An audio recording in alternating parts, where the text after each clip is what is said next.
everyone. Welcome back to JP's Budget Collecting and another episode of the Indie Show. I know I don't do very many of these lately, and we're jumping back into 100 Bullets, which we started back in like June, and I was like, oh, we're going to do these more often and get through these stories quicker, and now we're just now getting back to it. But I got my man Dave Mares, Adam, hanging out with me. What's going on, sir? Not much. How are you doing? So did you remember anything we read from last summer, like when you go back in? Very little. Very little. I had to go back and skim all of it.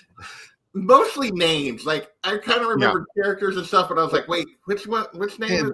And to make sure that, like, okay, he didn't appear in anything previously, did he? And make sure somebody was actually new. There's definitely some truth to that.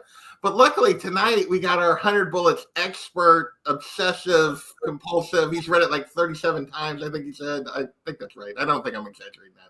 Got our man John. What's going on, sir? Accurate. It's all accurate. It's true. So, how's it going, John? It's going well. I mean, it's been fun revisiting this. So, this was a big part of getting me back into reading comics and in the early 2000s, and it's been fun coming back to that again. Coming back to it. So, I made you guys read a whole bunch tonight. Like the first two times we did this, we just did one volume at a time, and this time I was like, well, let's do a little more. Let's do 2 volumes, and it turned out to be 16 issues after I decided that. And there's actually about 5-6 different story little arcs. A lot, yeah. So we got a lot of ground to cover. I told John beforehand if we were doing this Omni X-Men style, I would still be doing this when I'm getting wheeled into surgery on Friday. We would still be going, but so we'll try to just hit the key highlights, the big stuff. So start off with diving back in. Dave Mares, what was your thoughts? You dove back into these volumes and where the story's kind of those first 2 volumes were very much, hey, this is this world. There's this ability, these briefcases with guns and bullets, and people can get away with it. And we got just a little bit of what was behind that, just a little bit in that first volume, or first 2 volumes. We got a lot more of that this time, but we still got some of the one-off kind of stories, although I don't know that any of them are truly one-off, but a little bit of that. What did you think diving back into these 2 volumes? I thought it was a good way. I mean,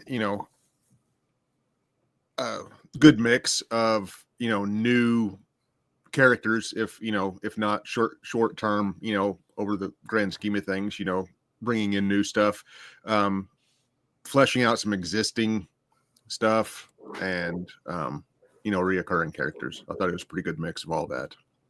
Yeah. I think it's a tough style to have these one-off stories that may or may not truly matter later, characters that may or may not truly matter later, and then trying to be telling this overarching story. And I feel like they do a good balance here. John, what is your thoughts? You've read the whole thing, so you know how they do that, but just the way they tell this story, what are your thoughts just in general?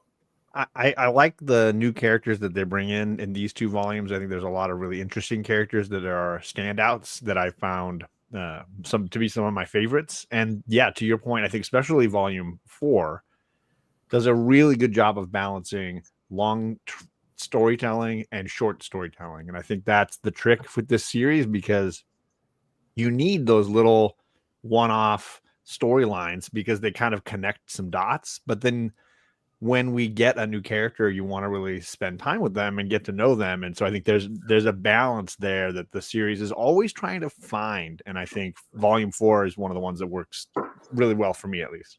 Yeah. All right. Well, let's dive in. First up, we got, and go back in here so I can remember all the order and all the different titles of these story arcs that we get. With Curtis and Loop, the Hughes family. Curtis, the Hughes father and son. We got the hang up on the hang low. We got Curtis and Loop Hughes.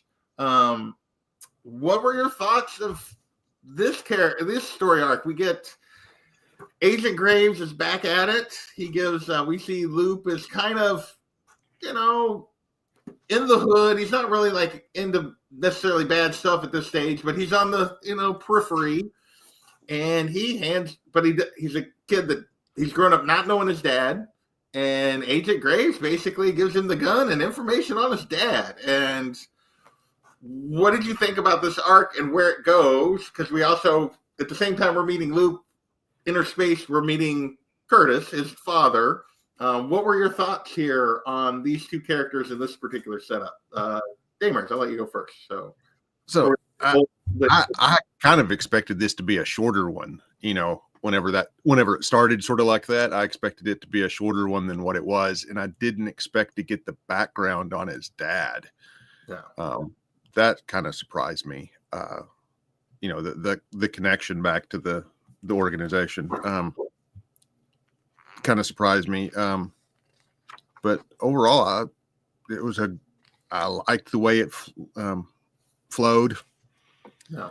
And okay. Good read on that. Yeah. What about you, John? What did you think of this father and son we meet here, and how they get sent down this path, and what did you think of this particular story arc here?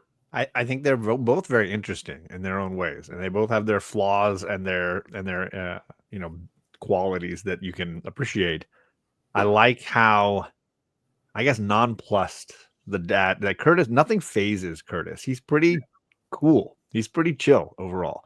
He gives that Sam Jackson swagger a little bit, and his son runs hot. He's got a big chip on his shoulder. He's frustrated with his dad, and he's given this opportunity. I think there's always the tension with these books as they get the briefcase, they get the untraceable bullets. What do they do with it? Like, what will the choice be? And is there a good choice? Like, are they just being pulled into a scheme here that they have no willpower over, and it's just going to be tragedy no matter what? So Loop, or Lewis, he has the opportunity to get vengeance on the guy who gave him nothing his whole life. And Curtis seemingly is the one that really comes out ahead in his son getting the briefcase, because Curtis is the one that gets the chance to get to know his kid, and for the first time gets a chance to maybe do something for his son that he couldn't do earlier in his life. So it's an interesting decision. I love the moment when, I don't know how far we're going right now, but we're just talking about this arc, and so I love when Loop shows up and pulls the gun on him, and dad's like, "You're not going to kill me. You came here to get to know me." Like, he just calls him on the bluff. And I love that. And I love that it instantly goes, he punches him and then he hugs him and then it's on. Like, that's the dynamic he sets up. That's a beautiful way to start. Yeah. It's basically his dad walked away, and it seems to be like for reasons, because we see the kind of life that his dad led. We see that he's got ties to our bigger organization, the Minutemen and the Trust, that we've been kind of that is kind of the through line through this overall story. But at the moment, he's still, he's a guy that gets things done for people, is who Curtis is. And he basically, his son shows up and he takes him under his wing and starts teaching him to be a man. I mean, basically teaching him to be a man. And, like, this is how I go through life. And he talks about, he gives him early on. I love the part you talk about, but I also love the part where he gives him the scenario. What do you do if you find out? You always count the money. Like, he gives him money. This is what you earned, and always count it. And what do you do? And it's like, and hothead son's like, oh, he shorts me. And it's like, no, what did you think of just their interactions and the lessons that he's trying to teach you, Adam? I meant, just that. I think he's trying to teach his son to be, an adult, not necessarily, the best he knows how. Yeah. The best, version of, what he knows, to teach him the things he's picked up along his life. Like that example of if someone shorts you, you give them the opportunity to make it right before you do it, Yeah. I mean, Curtis clearly has a code. For whatever criminal activities and everything else he's been involved with, he's a man that has a code, and he tries to live with some level of honor. Like, you could say that it's dirty, but he's got, and he's trying to give that to his son. And he's clearly a person that, for the most part, people don't mess with. But I don't know where you guys want to go. I don't know how much you want to focus on them getting caught up with the drug deal and all this kind of stuff. But like the way this plays out, what other things in this were like stood out to you, John, in terms of this, just the arc of the father and son? I like that you get a somewhat of an insight into the game that Agent Graves is playing with giving these briefcases out, because it's not what starts as just like another kid, like Adam is saying, another person gets the case. What are they going to do? Quickly turns into us realizing Curtis knows these briefcases. He knows what's happening here. And then Graves shows up at his door and he's like, why'd you send my kid to kill me?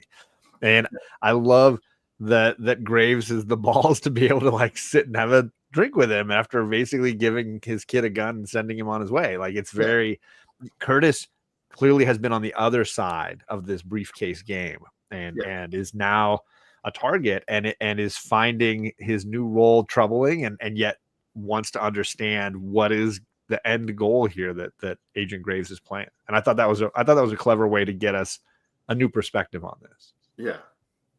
Yeah, and Agent Graves in this story arc is very confusing. What is he trying to accomplish? Like, because he's not really trying to bring Curtis back into the game, and I thought like he was really using this whole scenario to recruit Loop in some way into the game.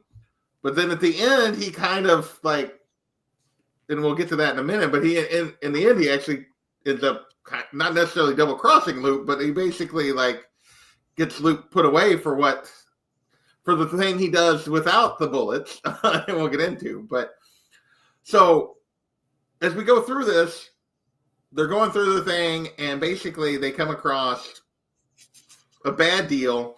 Loop ends up like killing a guy who pulls a gun on his dad, and they find out it was part of a drug deal and things that were going on, and they take some money, and basically, and then Curtis does what he doesn't do, which is he lies to his employer about what happened in order to like set that money aside for Loop. And ultimately that spirals that he ends up losing his life as a result. What did you think about the way that played out in terms of Curtis kind of going against his own code there in order to try to provide an opportunity for his son? I found it kind of interesting, but the one thing I found interesting is he basically knew, it seemed like to me, he knew what was going to happen to him. Yeah. And he knew that to get his son ahead, he was going to have to go against his word, and that was going to cost him. Yeah. What about you, John? What do you think about the way that plays out? I think in a lot of ways, these briefcases are tests, right? And who is getting tested here is interesting. Is it both of them? Is it just father? Is it just son? If Curtis survives this and Loop is the one that goes down, is that Curtis passing the test for Agent Graves? In this case, it goes the other way, right? Curtis makes a choice to protect his son. Maybe he's gone too soft. Maybe he's lost the game. Maybe he's lost the edge. Yeah. Maybe Loop needs to learn a thing or two and grow up a little bit and gain some mastery. So it's possible Graves is testing the both of them and just kind of trying to throw the mice into the maze and see who survives. And that's the test. That's the interesting part, right? Yeah. So Curtis, no, I agree with you, because what Graves is trying to accomplish here is very interesting because it's not clear, and he keeps showing up through the story. He shows up with Loop, then he shows up with Curtis, then he shows up again with Loop, and then he shows up at the end. And it's like, okay, what was your game here all along? And so Curtis ends up paying the price for lying to his employer. Loop, of course, finds out, like, fails to save him and goes for revenge. What did you think about? So Loop runs hot. Instead of doing what his dad probably would have done, which is walk away, Loop goes back for revenge. What did you guys think about that and how that plays out? John, I'll let you go first this time. I mean, it's definitely, for me, it feels like both father and son failing this test in some ways, both really not rising to the opportunity or demonstrating the skill set that perhaps Graves is watching for. We've seen Graves recruit people like Cole, right earlier. Cole passes the test. He wakes up to opportunity, becomes the guy he used to be. And can dad do it? Can son do it? And it doesn't seem like either one of them is really pulling it off. And I think that's at the core of kind of what the failures that the Hughes family is sort of suffering in this decision at the end here, where dad blows it and son decides to go in hot and heavy. And it technically works out, right? Luke kills the people he wants to kill. He does it really sloppily. He's doing it with champagne bottles and stuff. He's going born on these guys, but he succeeds and he rides off into the sunset seemingly with Agent Graves. But there's an epilogue where it kind of falls to pieces. Yeah. What about you, Adam? What did you think of like just Luke's decision and how he get, like John says, it gets pretty sloppy. He doesn't. Yeah. Graves basically turns him in because he did it sloppily, as opposed to, because I don't know even though that it's the going for revenge that makes him fail the test, or if it's the fact the way it ends up going down is what makes him fail the test.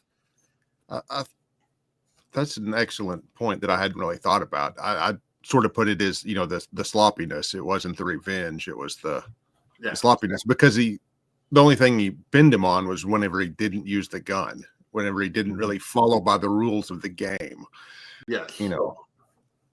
That's what he got in trouble for. Yeah. He got in a fight that caused him to drop the gun, and he ended up having to kill the bodyguard with something else, and that's what he ends up going down for. So, yep. Meanwhile, during this, though, we do Loop and his cousin run afoul of another former member of the Minutemen that we've seen here. What did we think of that showing up? Another through line showing up here. John, you're smiling.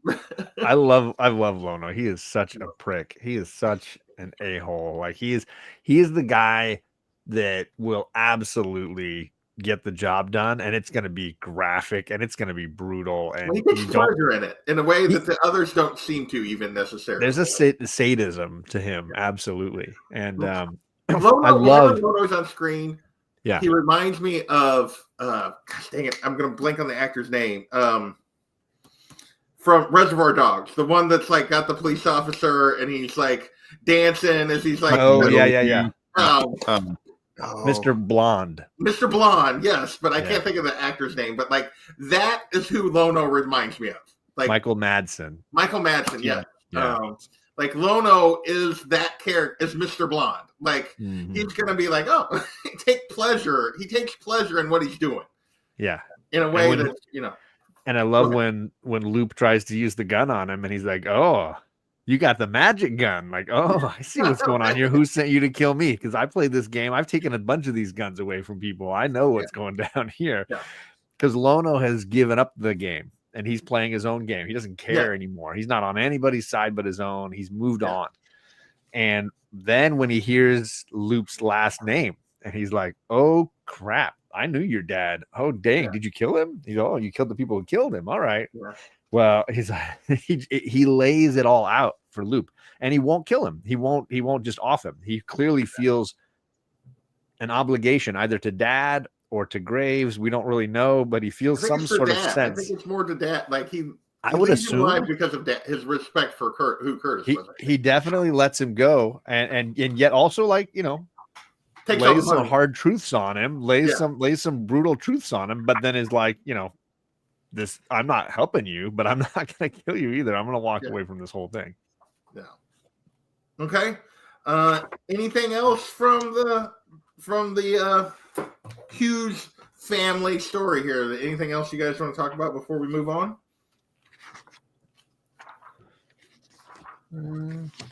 Are we good? I mean, I like a little bit of what Graves says to the cops at the end after he's turned him in, where he's saying, like, I'm just doing my part. And what his part is in this whole thing is obviously slowly being revealed. But I like the way he's taking his own joy in this whole thing. Yeah. And it didn't go to plan, but his plan is fluid. And clearly he wants Loop to go to jail. and that's a goal, right? That's what he feels needs to happen, and so he took care of it, and he got him sent away. Yeah. After he planned his father's funeral and had him come to it. Yes. Yep. Exactly. Well, yeah, it had the cops waiting for him at the funeral to take him to jail. Like he, it's like, what was his, it goes back to like, and we still don't know, and we probably won't know till the end. What is Graves' play here? What is he trying to actually accomplish with some of these? Because some of them seem very random, some of them seem very, I think part of it is just a game to him. So, all right. What's more fun than playing with chess pieces is playing with real people. Yeah, that's definitely part of where Graves's perspective is in some ways. Not that he doesn't have a sense of obligation, which I think is also true, that he feels like that he has to do this, that he's driven to do it. Yeah, that this is his calling, so to speak, for whatever that means. But yeah, that this is this is what he is supposed to be doing. All right, well, next we back up with Mr. Shepard, and we get to meet Benito, and this is a one-issue story where basically we've seen that he is like, Shepard seems to be playing both sides because he's still interacting with the Trust, as we see here with Benito, but he's also still interacting with Graves, as he's basically taken Dizzy under his wing. We don't see her in this particular issue, but we get this conversation of the spoiled son who doesn't really want to be a part of all this, and that Shepard's kind of served as a bit of a mentor to him. Meanwhile, we have this drug dealer conversation going on in the park. What did you think of this particular, hey, Knights, what's going on? So, yeah, we're talking volumes 3 and 4 of 100 Bullets tonight. What did you think of this little single one-off here that we're getting here in terms of drug dealers in the park interspersed with this conversation between a character we're just meeting, and Shepard? We're getting a little more on Shepard here. Go ahead, John. I love when they do this. There's been a bunch of these already, and there will be more going forward, where you have a conversation that has two levels happening, and one of the levels is given greater depth because of something else happening at the same time. In this case, it doesn't really matter what's going on with the drug dealers, but it does metaphorically speak to the deeper layers of the conversation that Benito and Shepard are having. So I love when they do that. I feel like it's firstly giving us the constant sense that crime is pervasive, and it's all around at all levels, at all times. Someone's getting played and someone's playing somebody else, and life is right there being risked. But at the same time, it adds a lot of depth, in my opinion, to the conversation that's happening with our main characters. So here you have Benito and Shepard, and they're both in many ways being manipulated, right? Shepard is stuck in a role that he's not super happy about because of Graves and what's gone on in the past. And he's got to kind of play a weird diplomat-like role. And Benito is dealt a similar hand that he can't control. His dad has a lot of expectations and pressure on him, and he wants nothing to do with it, but he doesn't get that choice. And so they're both leaning and trying to use one another to an end, right? Yeah. And while we're in understanding their situation, we've got these criminals clearly gearing up for something graphic here. And you're left wondering, at least I am, how is this going to end for Benito and Shepard? Will this end well? Because they're playing with fire themselves. Yeah. What about you, Adam? What do you think of this one-off here? It seems like, Shepard and Benito are both sort of trying to skirt the line in between both sides.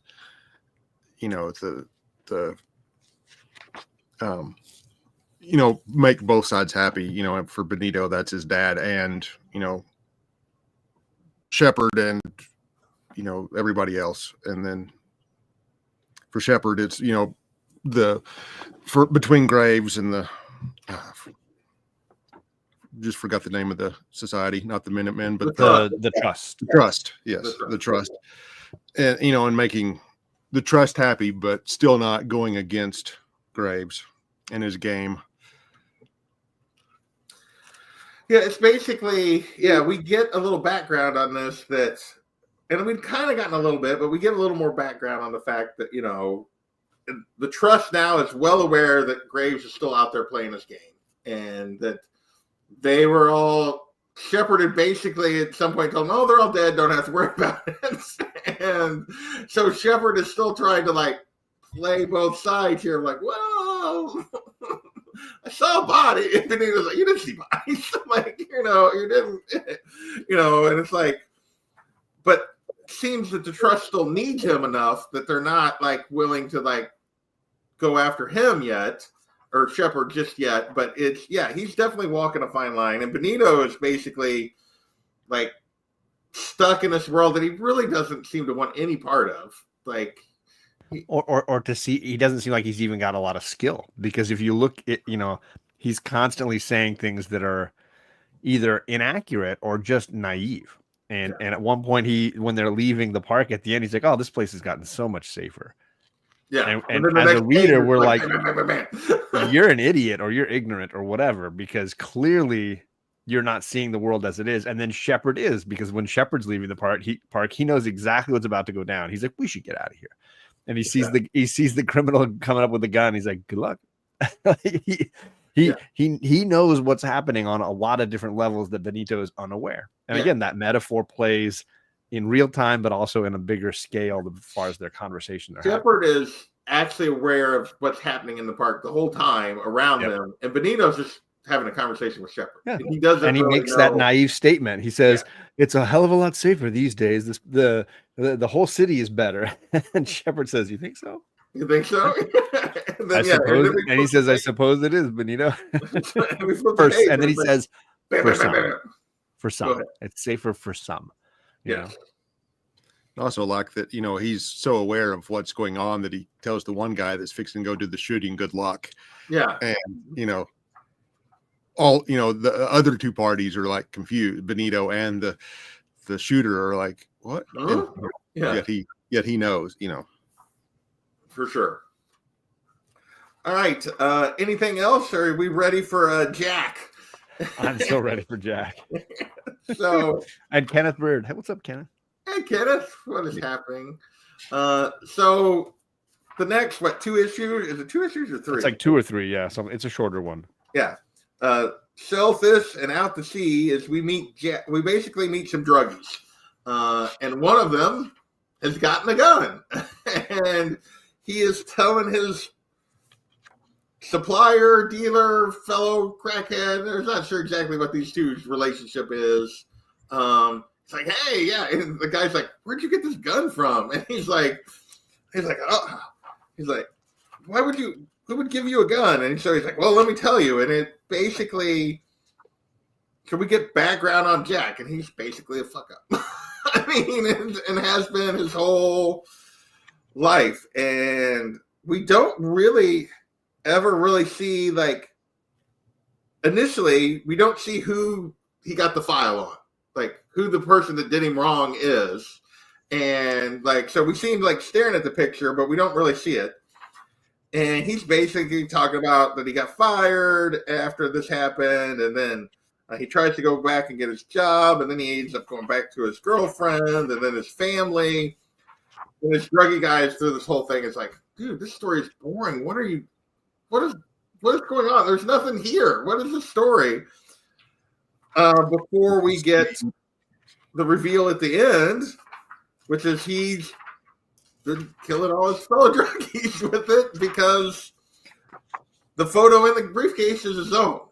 What did you think of this? So I kind of laid out the whole thing here, but what did you think of this arc in terms of Jack as a character and how they tell this story? I think is very interesting. Adam, I'll let you go first this time. Yeah. I thought the passing out to the drugs in the middle after he told this one, the one chapter of the story, and then wakes up and then has to. I thought that was really neat. I thought the ending was kind of a surprise with who the target was and what he was doing with the other 99 bullets. So dark. It's so dark. I mean, he's using the 99 bullets to basically like take out other people that are like him. Is basically what he's decided to do with them. John, what did you think of this? The lines at the end. The old man, he gave me 100 bullets, 100 untraceable bullets. So I figure I really only got to save one. It's just like, oh my God, this guy, he's just so self-destructive and then destructive just in general. Watching Jack's, I don't know, descent away from humanity in so many ways, because clearly he's got people that care about him. Though the artist female who has his just consistently heartbreak in and around his orbit is beautifully handled. I like her a ton, and Jack is clearly like charismatic. He tells a story. He's like he's charming in a sort of weird kind of self-destructive way. Like even the people, like when he goes back to the place to try to get his job back or whatever from the bar, like you can tell the guy likes him and wants him to succeed, but he's like, we've tried this. You're a screw up. You're not capable of doing this. He's like, if you clean yourself up, maybe, but like I don't believe you. And it's like, I don't believe you're going to take care of it. It's not because he doesn't like it. Like, it's clear that he wants him to, like, clean it up, but he's like, I can't take another chance on you because I've already done it multiple times. Same with his mother and brother. Yeah. And, like John says, the artist girlfriend, like, clearly still cares, but she's like, he is so toxic for her. And it's just like, she's like, this is the guy that, like, as you see, because you don't know, like, you go through this whole thing, and you're like, well, who is this person? Because he goes to the girlfriend, it's like, oh, maybe there's, like, or the family, and you're, like, thinking that they've done him wrong, and it's like, no, he just does this to himself, and he gets this opportunity with the thing, and he's like, I'm just going to embrace that I'm just going full bore into being this awful what I am. It's me. Hi, I'm the problem. It's me.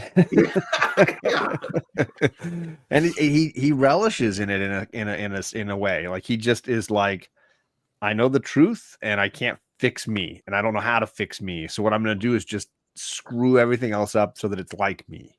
I'm going to make the world in my reflection. I just want to watch the world burn, I guess you could say in some ways.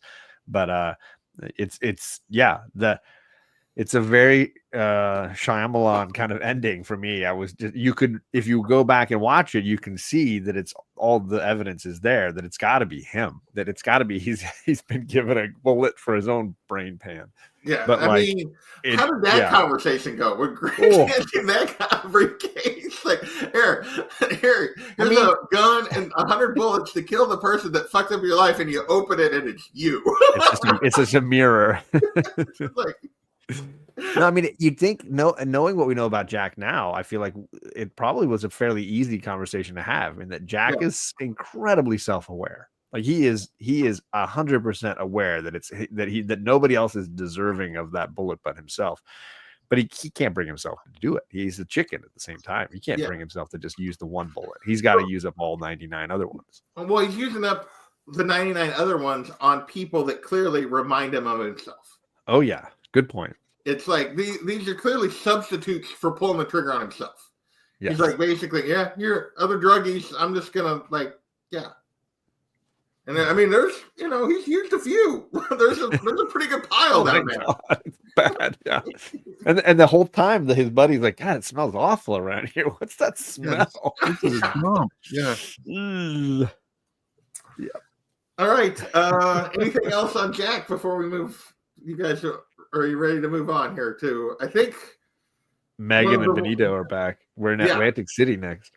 So we move to, basically back to Atlantic City. We get the Red Prince Blues here, 3 chapters, where we truly, for the first time, get a better understanding of what the trust is, or who the trust is. We meet our man Benito again. We meet our femme fatale Megan comes back into it. And she's drawn, they don't, the art. Perfectly is the right answer. Yes. For her particular role, and we see kind of their relationship.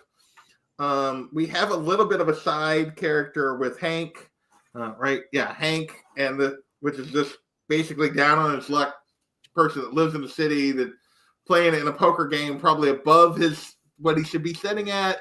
And Benito basically like, oh, I'm just going to run you out of money and you're not going to be able to cover it and I'm going to win. And so we have someone that has a grudge against him. What did you guys think of the first issue? Is really Benito and this Hank guy and Megan and then we see another member of the trust here. We meet Daniel in this. What did you guys think of this initial setup here in Atlantic City? Daymers, what did you think of this? I mean, it filled in a bunch more pieces about the trust that I was glad to get some more info on that. The Kowalski, I forget what his first, Hank. It didn't go exactly as I expected, which is something I've grown to like in this series, that, you know, there's so many twists and turns. But the gathering, you know, the added info about the trust and its members was really good. Yeah. What about you, John? What do you think of our setup here initially of them arriving? The trust is coming back to Atlantic City, the scene of the crime, so to speak. Well, I think, and this one plays in a similar way to that first issue in the park, where we have, you know, one set of stories going on at the same time as another, and they're informing each other, right? We're getting to understand how Benito's hands aren't clean. We're getting to understand how everything that the trust is touching is turning to crap. And everybody's getting, you know, we saw it with Megan Dietrich the first time we saw her, and that guy got her picture in the briefcase. It was like, you know, she is just awful. I mean, she is like Emma Frost on crack. You know, bad news, man. Just bad news for everybody. And Benito can't help but be wanting a taste. He's just like, she's got him wrapped at this point. Oh, I mean, like those two, like their banter back and forth, like he cannot win. Like she's got him completely like played, and he's just like, he's trying to pretend he doesn't want it, but he so desperately wants it.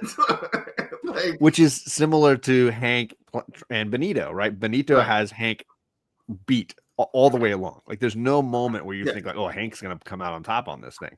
And it's the same it's flipped for Benito and for Megan. I think it's an interesting way to look at it. And then of course, on a bigger scale, you have those families in the trust and Benito's dad, and Benito's dad being the hand holding all of them in place. There's several Russian nesting doll stories going on here that are all mirroring one another in fun ways. Meanwhile, we do in the background, we see Cole and Graves. They're, you know, hey, they're in Atlantic City, and so are we. So there's a level of not being afraid here of the trust. But we do get to meet Benito's dad. So what did we think of Augustus here? Who we clearly find out is the person that was responsible for wanting to eliminate the Minutemen and like kind of kicking this all off. When basically we do get a little bit of background here is that they came to these families came to power. The trust came to power because they did something a long time ago that allowed these families to get power and money and influence. And basically, the story we get here is they tried to do it. They wanted to do it again. And Graves said no, is what we're getting here. So we don't know what Graves told him he wasn't willing to do. We don't find that out here. And that basically when they told Augustus no, Augustus was like, okay, you guys are useless to me. Let's eliminate them. And we can see that there's still within the trust some anger, and not everyone was on the same page with that decision. So what did you think about that conversation? Because we see them all around the table. And Augustus is like you said, Augustus has got his thumb on all of them to a degree, but there's clearly not, this group of powerful people are not all together necessarily. What did you think about that part of it, Dave Mears? I'm trying to remember. I forgot about that part. I was just looking over. It's interesting how they weren't on the same page and how some of the allegiances are kind of not necessarily split, but fractured, I guess would be a little bit better. That, everyone wants what's best for them and not necessarily the whole group, but and they're not happy with what happened with the Minutemen because some of them are still left. Right. I guess they don't know that, some that all they don't know for sure how many. They know that, yeah. But they even say the fact that any are left means that probably maybe all of them are left. Like, then maybe none of them are dead. So there is that for sure. Like they don't really know if they accomplished anything other than pissing the Minutemen off. And they know they don't really have a great solution. They look to Shepard, but he failed them once. Who are they going to get to, fix this? Yeah. So meanwhile, I guess we go back to, I jumped around a little bit there. I jumped ahead, but we also see we get a couple of really good scenes as we go through here that John talked about. I love the scene after they're out for the night on the town or whatever. And they're coming back in and basically, where was it? The Megan and where she talks to Benito and they're like, "Oh, you up for?" I love this line. You up for an easy thing? Yeah, she's like, "What about you, Benito? Up for a good time?" And he's like, "Well, the casino's right there." She's like, "Well, so it is, but I'd be careful. You're off your game." He's like, "Am I?" And she's like, "Yeah, you just passed up a sure thing." And she's like, and you can just see him and his own mother's like, "Oh, I think she likes you." And she's like, "She likes a lot of things." He just cannot read her at all. He would not have been, even if he'd answered correctly to that line, she would have said, "Oh, let's go gamble." She was just enjoying the game, much like a lot of the characters, right? Yeah, for sure. But then we see later, when Hank comes back and basically has them both at gunpoint or whatever, and how he manipulates Hank in that situation into getting out of it, and basically "Oh, we'll just put your money on, a game and you can make more." And Hank can't resist the thing. And she's you can tell she's actually impressed, but with him, in this moment, but it's still not enough that she's not going to just keep fucking with him. That's so good. Yeah. I mean, I think, Benito is confident when he has nothing to lose in a way. And I think he's not concerned because he knows he's punching down with somebody like Hank. But when someone's got power over him, he's at a complete loss. And I think you can tell it's a daddy thing, right? His dad, the way his dad's probably treated him his whole life, has set this up and set this in motion. And Megan is testing him and prodding him, hoping he'll rise to the occasion because she needs an ally, but he's not ready. And so she keeps messing with him until she can find that he is ready, Well, and it's clear that he's got he's not, when it comes to skirts, he's just not he's not ready to deal with beautiful women. I mean, it's not all skirts. It's definitely Megan on a different level, but we get a moment with Dizzy as well. We get a moment with Dizzy as he's meeting with Shepard, and Shepard introduces him to Dizzy, and he's like, "Who's that?" He's like, "That's Dizzy," and he's like, "Sure is." He's just, and his eyes are so big; they're just white all around. Yeah, his face is I love that so much. It sure is. So he's clearly got a weakness, and Megan is using it to her advantage. But I think it's more than just anybody that has any kind of power over him, whether it be a beautiful woman has power over him because of his desire, or his father, or he is not up to the task at this stage. Correct. There's also a little bit we went past. We've jumped obviously around. We have these two pairs, right? We've got Dizzy with Shepard, and we've seen a little bit of them this volume, but we've also got Cole and Graves. Yeah, that's what we're about to circle back to. Yeah.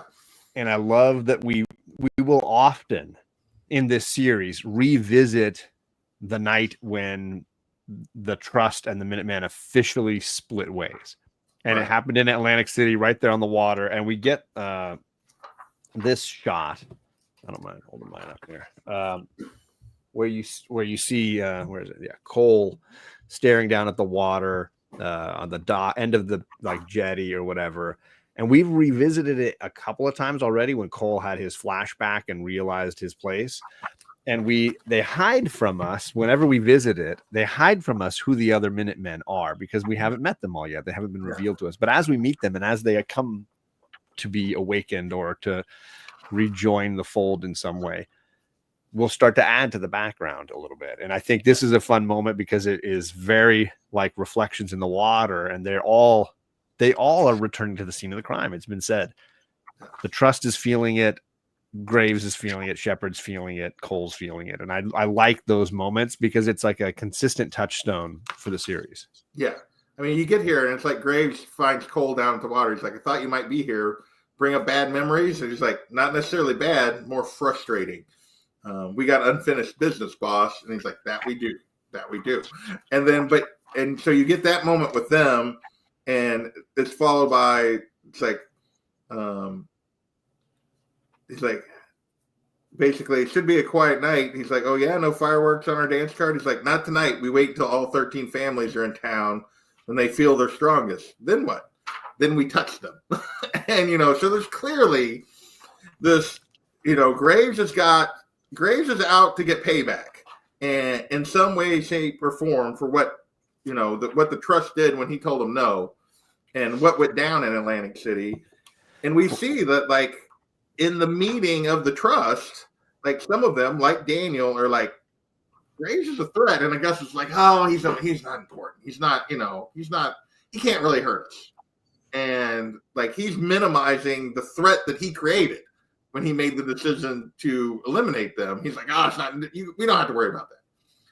But we see that, like, again, not everyone was within the Trust feels that way or felt that it was the right choice. And we see that Graves basically calls Daniel during the middle of this meeting. We don't know that in the moment. And Daniel goes to meeting. He's like, I'm out. I got to meet with this person. And he goes to meet Graves over the rest of the Trust. What did you think about that reveal that that's who he was going to talk to, Adam? I did think that part was kind of crazy. I didn't expect, I knew there would be some alliances, to Graves, but I didn't think that it would be great enough that someone would get up and walk out of a meeting like that. that would be, that he would just answer to him right then. One of the 13 would answer to Graves, you're to snap, basically. Yeah. What about you, John? What did you think about the way that plays out? I mean, they mentioned early on, I think that a few times over, Graves has this really rigid moral code, and he's not necessarily purely acting based on vengeance. I know a lot of these briefcases are about vengeance and about revenge, and it seems to be the overarching theme. But in some ways, it feels also like he knows the balance got totally put out of whack, and he's going to put it back, and he's going to be the one to do it. And even the guys like Daniel who agree with him, that are on his side, they're collateral damage. He's going to restore the balance. It's not like he's trying to recruit some of the Trust to his side to then make a play. Yeah, because they went along. They stood by and let Augustus do what he did. So they're collateral damage. He'll use them and off them, but nobody's innocent until balance is restored for Graves. Yeah. And that's the thing. Is like you see this, you see Daniel responds, he goes to meet with him. He's clearly a ally within the Trust. That doesn't matter. Cole eliminates him right there on the beach. And so Daniel is like first victim. This is how they touch him, is they take out their ally on the Trust. Like, so which for me is an ongoing theme of like the idea that the weakest animal in the herd gets gotten first, right? It's not like Graves is going to go and get Augustus first because he knows he can't, but he's going to touch him. This guy's got Daniel's past his prime, just like Curtis, right? He's not useful anymore. He doesn't have the heart anymore. He doesn't, his gut isn't in it anymore. Maybe he's too much heart, and at this point, he's eliminating the weakest members of the herd. He uses him to get a message, and then he makes him into the message. You know? Yeah.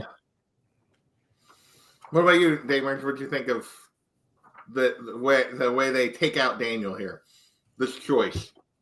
Yeah, it did surprise me a little bit. I figured he would try to use him as a tool, within the trust.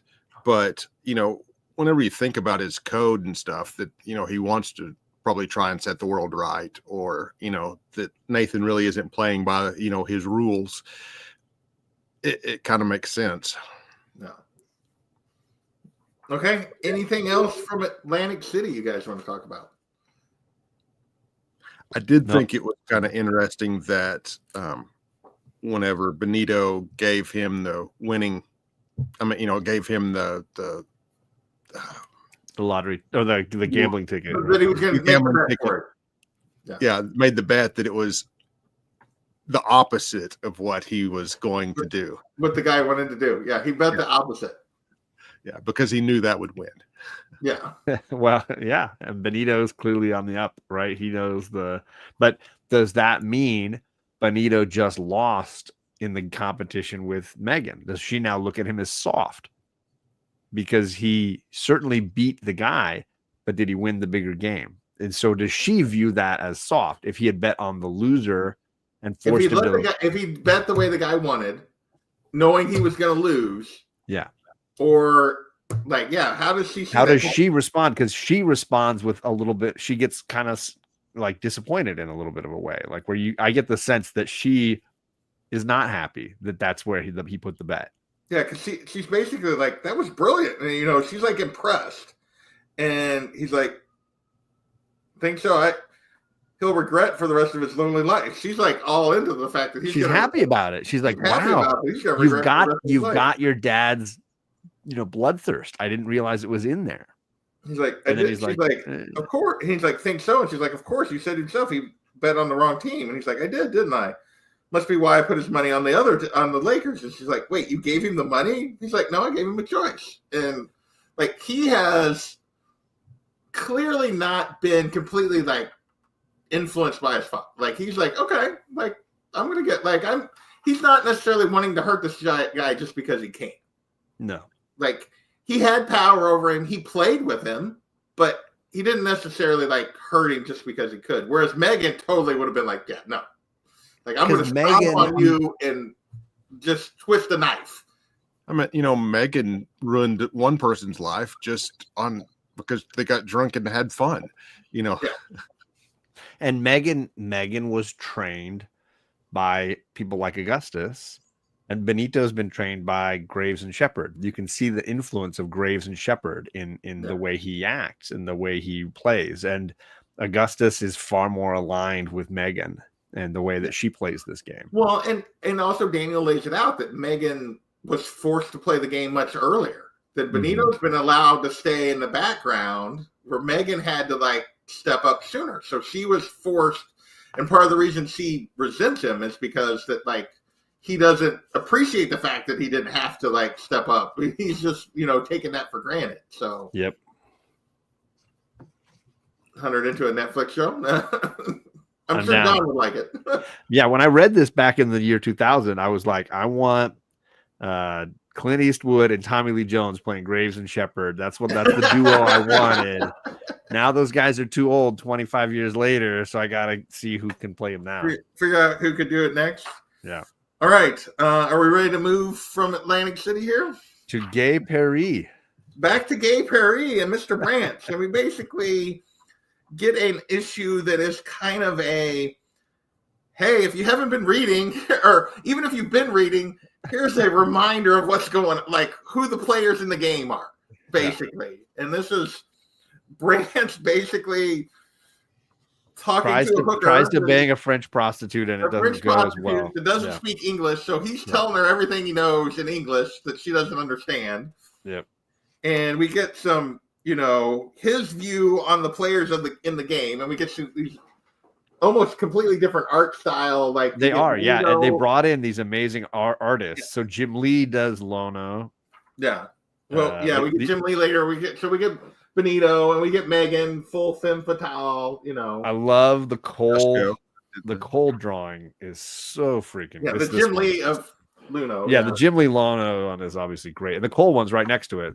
Oh yeah, it was on the other side. I went to so good. Again, the styles are so fun and unique, and I think it was a really clever choice that they did. By that point, the comic was something of a hit, so they kind of just went around and were like, "Hey, would you draw?" Yeah, and then you talked about like the Minutemen being in the dark, like you get all Lono the and rain Cole of bullets. and Shepard, but we don't see the others. You can't tell who they are yet. Yeah.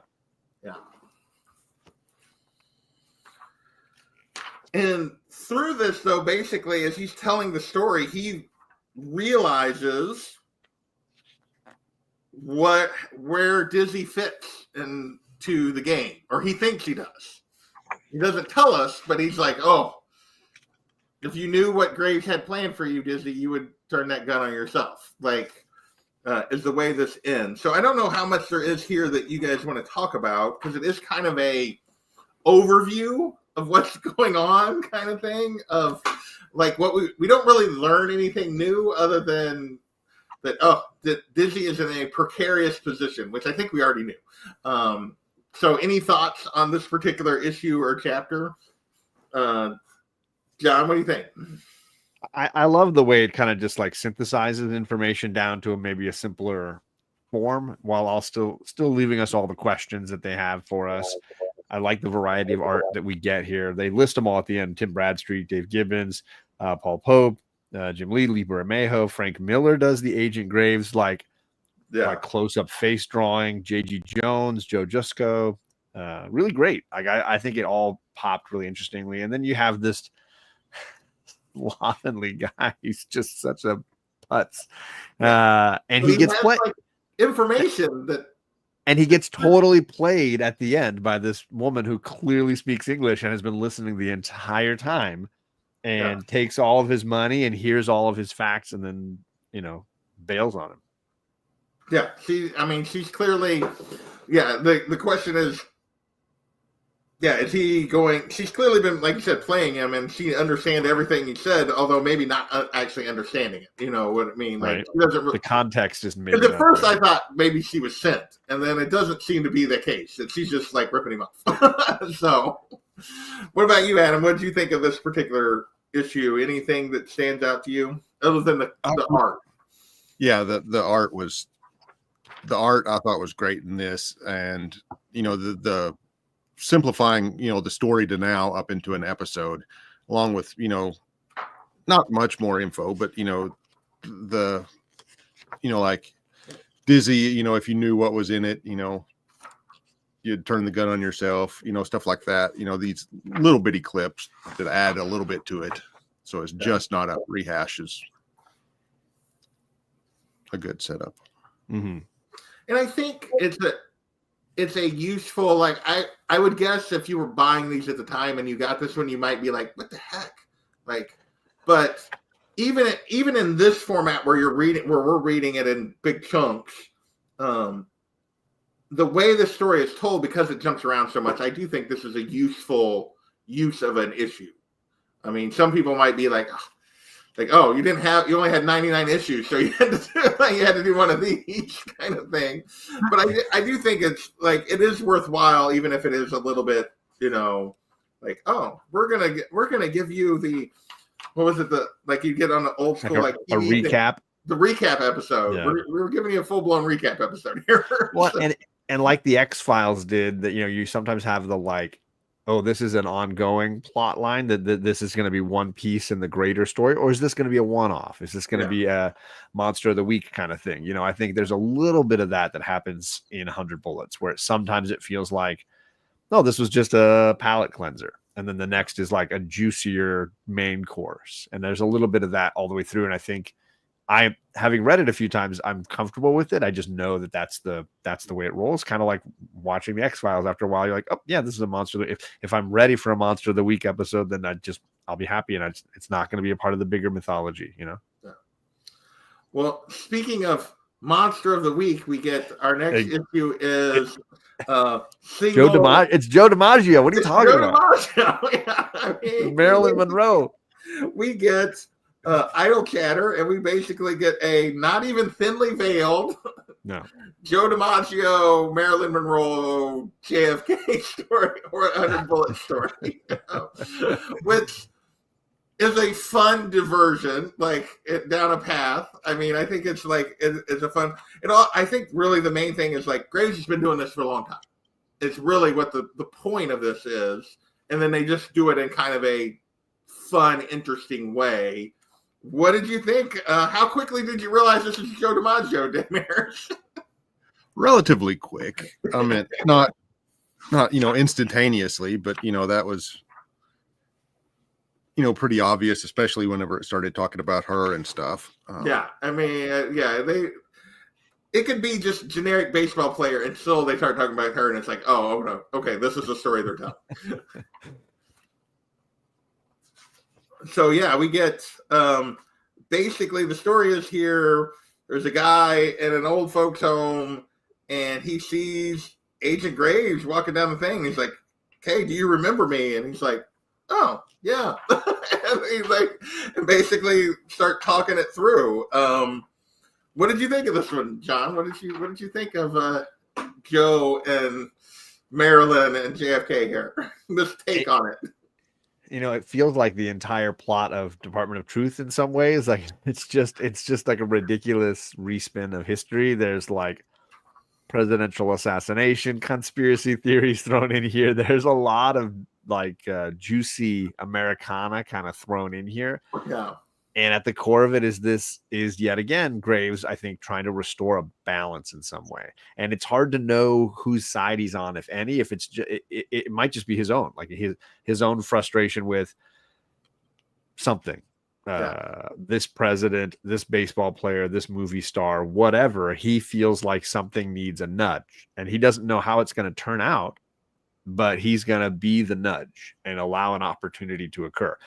How it plays out, you could argue if he's a mastermind and he's got this whole thing mapped, or if it's just dumb luck, the way that it turns out. That's the question I think we always have to go back to is how much of this is orchestrated and how much of it is genuine free will on the part of these characters, right? And that's the interesting question. But watching it happen I was very entertained, and as a movie guy, and the DiMaggio Marilyn Monroe romance and the JFK on the sly kind of thing, there's a lot here to be entertained by. Meanwhile, Damers, you go first. What did you think of this take on DiMaggio and playing with American history here a little bit? Yeah, I should have thought of the one correlation to the that image book you just named, John. Department of Truth. Department of Truth. Yeah. And I didn't think about that, but I mean, it is a nice little twist on those three major characters, and especially like yours actually was the magic bullet that time. Yeah. Right. Is I forgot how many people were actually there, but yours actually happened to be the one.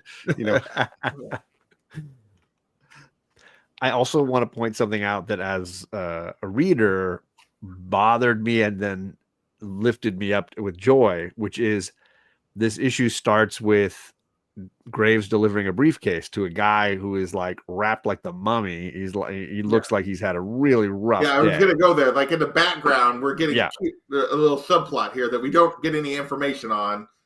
And I when I read the book, I was like, I kind of want to know what this guy Milo in the bandages is all about. That's the entire 5th trade paperback. Is called it's called The Counter Fifth Detective, and it's like a pulp noir detective story with a detective who's wrapped in bandages the entire story. Like you never see his face. It's this guy. So he in the next trade, he gets the entire spotlight. This guy. Oh.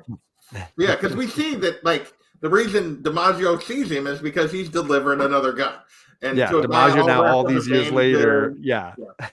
So meanwhile, you got that. Meanwhile, you got like this old lady that's being taken care of by this attendant at the home, and who's not really paying attention to her, and like making out with one of the nurses, and like she like starts yelling and ends up having a heart attack on the thing and dying.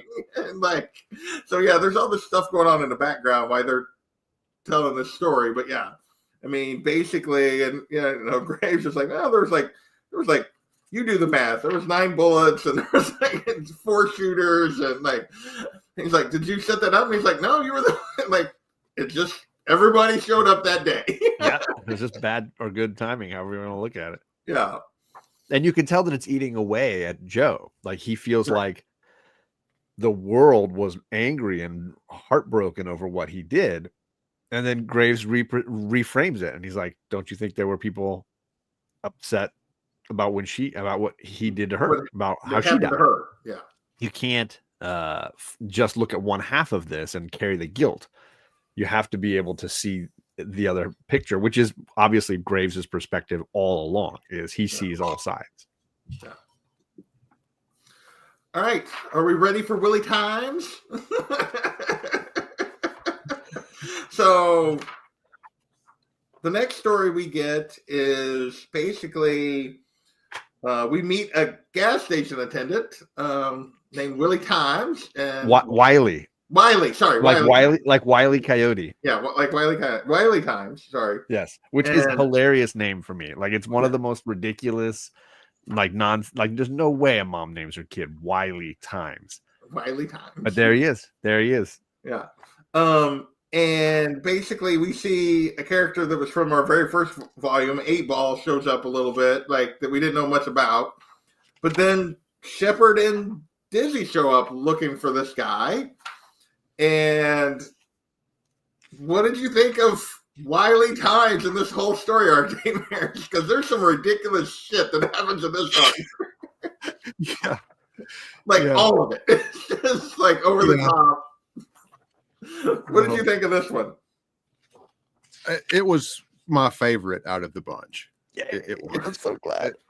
So far, it's just because of all the insane details. Everything, from the doctor that wasn't a doctor to, I don't know what a mistaken identity. Well, yeah, they pretend to be somebody. He pretends to be somebody else. That we see this Hopper, who has this reputation in this town as being like this badass, even though he's like a little guy, because he knows like all these kung fu things. But he gets his ass handed to him by Dizzy right off the bat, which we don't get to see. It's off screen, but then we find out later that he actually is pretty tough when he later in the book. But so yeah, and then there's this. They're going to Mexico for what appears to be a drug deal, and it's birds, and then they're and it's just. It's so Coen Brothers, right? It's so it's so ridiculously you don't know where it's gonna go at any given moment, and all you know is it's just gonna go to crap. Like it's just gonna everything's gonna go haywire. It feels like either Coen Brothers or gosh dang it, the guy that does the British gangster Guy Ritchie, yeah. Guy Ritchie, yeah. It feels very like one of those kind of things. Yeah, like quirky one of those crime. Kind of movies. Yeah, for sure. Because it's crime, but it's not really none of it's exactly what it seems, and there's all these different people and players, and everybody's fucking up everything, and yeah. And I didn't even realize till now, and I should have caught it, but the credit card. Oh, at the end? Yes, is the one that he gave to Wiley. Originally 8-Ball gave him, but he gives to the lady. Yeah, yep. To fuck with 8-Ball later. Yeah.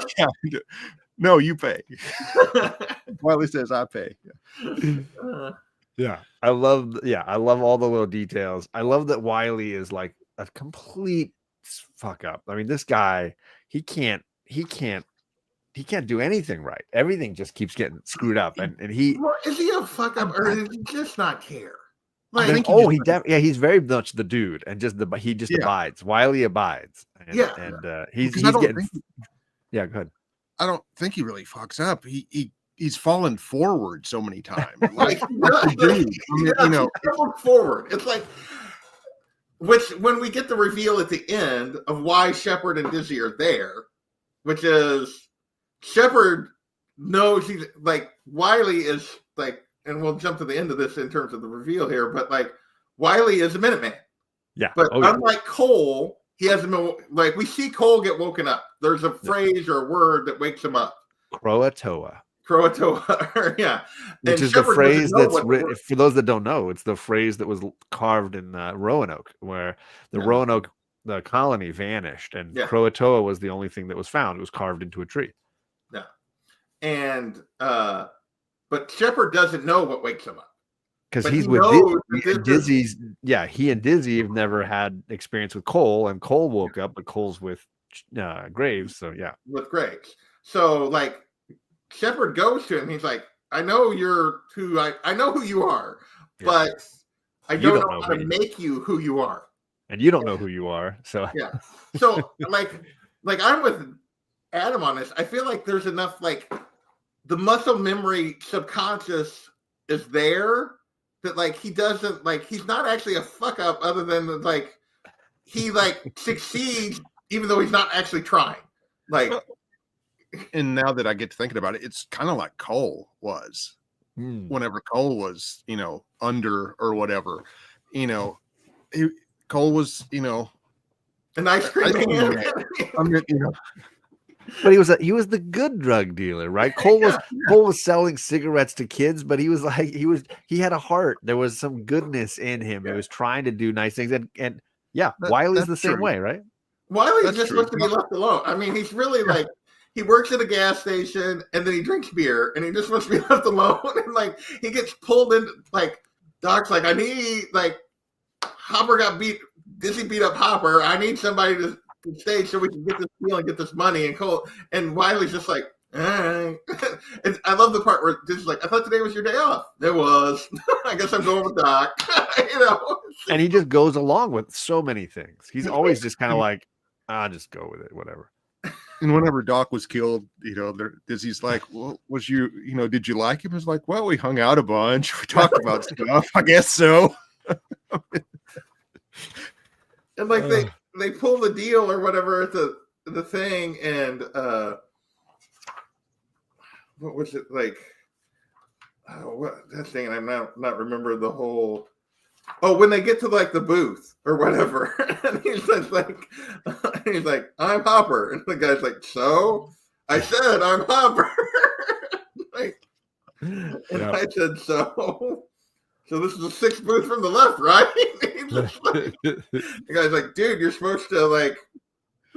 You're not being sly and cool about this. You're supposed to give me the package, right? Yeah. Like, I want my piece. You get a piece. Meanwhile, the girl in the seat next to him. Now we fuck. Yeah, like, I love that. Like, oh, you gotta. Oh, that whole scene where he's like, oh, you gotta smuggle the woman across the border too. And again, he just sort of accepts it as like, well, okay, that's what I do now. And he's like, she's like, now we fuck. He's like, no, now we are fucked. Like, the dialogue between him and her is some of my favorite stuff in this issue, because it's like she only knows 3 or 4 words, and she just keeps using them, and he's just like, look, lady, I'm not gonna bang you right now. Oh my god, so funny. He's my new boyfriend. Yeah, right. So what else? Anything else in here like on Wiley? I mean, we kind of like jumped through it, but I mean, it's not super long. It's not a lot of detail here. It's just basically we meet the dude like hanging out in this middle of nowhere in Arizona, working at a gas station, living in a hotel, and he basically sits out at night and drinks beer until he, but he does, like, we get clues through the thing. He's like, he talks about, well, I can't really sleep. He's like, what, did you pass out? He's like, well, I don't sleep so good. And like, there's clear more going on with him. And especially when Shepard's like, that's our guy. And like, and you see, but he's just like, cannot be bothered with any of it. So yeah, you guys got anything else you want to talk about on Mr. Wiley Times? I love that the little girl that he's driving with like mows everybody down for him. She knows that the machine gun's under the thing. She's like, "Oh, it's for if you tried to have sex with me." And she's like, "Can now we have sex?" And he's like, "No, this is horrible." Well, and I love that he just gets like sucked into this whole thing because he's like, he wasn't part of the deal. None of it is just like Dan's like, the doc is like, help me out here because Hopper can't do it. We got to make this deal. And the whole time he just assumes it's drugs and it's all this kind of thing. And they open the thing at the end and it's birds. It's like, and then somebody decides to be an idiot and shoot the gun, and then the birds all fly away. So they even lose the whole thing that they did all this no money for any of it. Yeah, it's all. And I forgot about the scene whenever there's going through before they get to the gate, and it's a literal clown show. Yeah. the two clowns juggling. Yeah.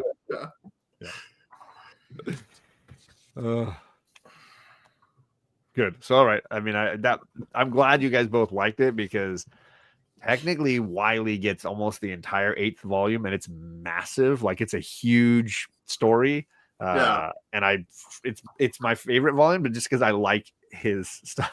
I think Wiley's freaking hilarious. And I can listen to him and watch him do anything. Like I just enjoy it. That he's all over the map sometimes. You just never know what he's gonna do. Excited, like, all right, sure, I'll go, whatever. Yeah, I do love that whole interaction. I want to go back to that with the clown show. Like you talk about that whole page as they're waiting in line to cross the border. In the traffic jam, and Dizzy is caught up with him at this point. She's like, "What's in the truck?" He's like, "Beats me." She's like, "Then why are you driving it?" He's like, "Beats me." Thought it had something to do with champagne. She's like, "What?" I will beat you silly. We're running dope so we can drink champagne. He's like, look, the only dope I know about is me. It's like, pull over and we'll walk across the border. He's like, I can't. She's like, can't. And she's like, why not? I owe it to Dan. The phony doctor? Yeah, he's dead.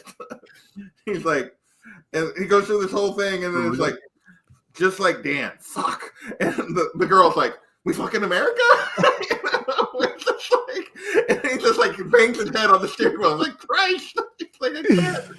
The whole thing is just slapstick. Like I said, it's like you said, Coen Brothers or Guy Ritchie. Like it's all this like comedy, crime, drama stuff that is just like freaking.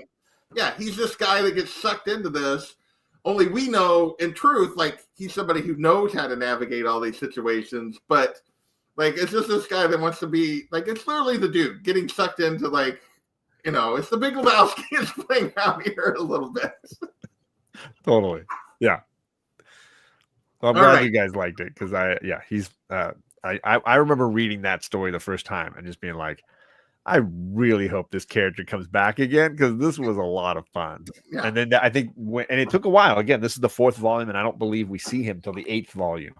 Because that's kind of it's that I don't know Claremontian style of storytelling where like I'll get back to that plot line, I promise it'll come. There's a lot of stuff that it feels like in this that's been set up here at the beginning that's all going to pay off toward the end in terms of because this is clearly they have a little bit of a plan for 100 issues or whatever. So any final thoughts on these 2 volumes? I'll let Adam go here first. Any final thoughts on these on your first read? Yeah, I like the mix of the longer story spread out throughout the short one shots and 2 episode issues, and really like the Wiley, that whole volume, the slapstickness of it, but the seriousness too. You could tell there was something bigger going on behind this, not necessarily behind the scenes, but that Wiley didn't realize. Go ahead, John. What about you? What are your final thoughts on these 2 volumes? I mean, rereading it, I love all the little Easter eggs, little nuggets, the little things that he's setting up that play off and play out later on that, I think are kind of fun to see. The way this version of Wiley builds into the one that maybe gets his own volume a little later on. The way we have hints at Dizzy's purpose here and how that plays out. And she's trying to be useful without knowing, like, what do I do? Like, I don't know what's actually going on. She doesn't. Yeah, like I've had no training. I don't know what I'm doing here. I'm just following the shepherd guy around, hoping to figure this all out. And I think that it's just kind of fun. I enjoy a lot of that. So this 4th volume of the 4 we've done so far is my favorite. So I will say, like, in reading these 2 volumes, and we talked about at the beginning that there's a lot. It's 16 issues when we combine to do 2 volumes for this discussion, as opposed to just doing one like we've done before. But I will say one of the things that brought home to me is how well Azzarello is balancing the different aspects of the story. And I mean that both in terms of, like, he does a great job of, like, the bigger picture story as well as these small, like, stories that aren't necessarily part of the bigger picture that he's mixing in, but also just in tone. Like, you get, like, the tone of the father and son Hughes story versus the tone of, like, it's a very different tone in a lot of ways than, like, the whole Benito Atlantic City story, and way different than the comedy that is Wily Times that we get here. So there's, like, he's doing a really good job of balancing both humor and seriousness, and, like, taking the tone, ramping the tone up and down as we meet these characters, as well as jumping in and out of ramping up and down in our bigger story with telling these individual things that, which all are, like, a part of what is really going on in Graves' game and why he's doing this, and, like who are these people that he's giving guns to and why. And so I think there's a really good balance here, just of a variety of things that, having read these 2 volumes at once, I think really jumped out at me as, like, just the mix and balance that he's doing, and it could easily not work at all. And I feel like it works really well. For me, at least. So yeah, no, I agree completely. The stories feel totally different. Even it felt like there was 5 or 6 different stories, in these set here, and they're wildly different from Wiley to the drug addict. Those are sort of the far ends of the spectrum. Yeah, we get as dark as you could get with Jack's story, and then you get this, like, ridiculousness that is Wily Times. I also wanted to give some love to Dave Johnson, who does all the covers, because they're very unusual, and I think he starts to find his, like, groove here, and these are the ones for the Wily Times story that I thought were really kind of cool, really great. Ooh, sorry. Great job of making Dizzy the forefront, even though she's kind of like a minor character in the story. And then, of course, I love that one. Oh, nice. Yeah. It's nice. I wonder why you love that one. Yeah, that one's pretty. But yeah, I feel like he hits his stride here and the willingness to be abstract starts to take over, and I feel like really get some interesting stuff as this series continues to go. In terms of just the covers. Yeah, because that's all he does, and Dave Johnson just does the covers from start to finish, and he doesn't do any of the interiors, and Eduardo Rizzo does most of the interiors. Yeah. I mean, it's a very different look from interior to cover, and that bothers me sometimes. Like, a clear shift from, like, these covers that for, like, the Atlantic City story to where you're talking about, like, the Dizzy stuff there in the next volume, which you get a couple. And it's not that they're bad covers; it's just it's a very different. We're getting a tonal shift, and then you for sure, and you're getting and then you look at that. Come on, man, so freaking cool. So yeah, the covers are great. The Rizzo art is growing on me. It's still not my favorite, but it is growing on me a little bit. Sure. And, you draw more panels of Dizzy and Megan, and then I might enjoy it more. Fair. But he does a great job. I think he does a better job in this volume, or I feel like the faces, which at times bothered me early on, like, and maybe it's like the Wiley Times, like his face in a lot of these panels, like his frustration and just like the ridiculousness that is going on around him. I think finally, like, has got me completely sold on, like, and then some of the faces Benito makes in that earlier volume, like, there's some stuff there that's like, okay, no, this works. It really does work. So it captures the emotion better for sure. Yeah. All right. Well, we went almost an hour and a half, which is not bad for 16 issues. So, you guys have any final thoughts before we get out of here? No, I mean, it was a great read. I would, recommend it to anybody. Well, maybe not anybody. I was gonna say, let's see how you feel when we get to the end. To this point, it's a high recommend. So we'll see. Yeah, and I had a little questioning on the first, section of the, whenever we first started reading it, I was like, I don't know if I want to like this too much.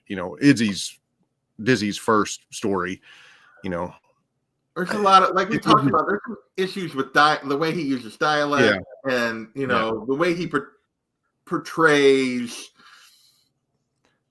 certain aspects.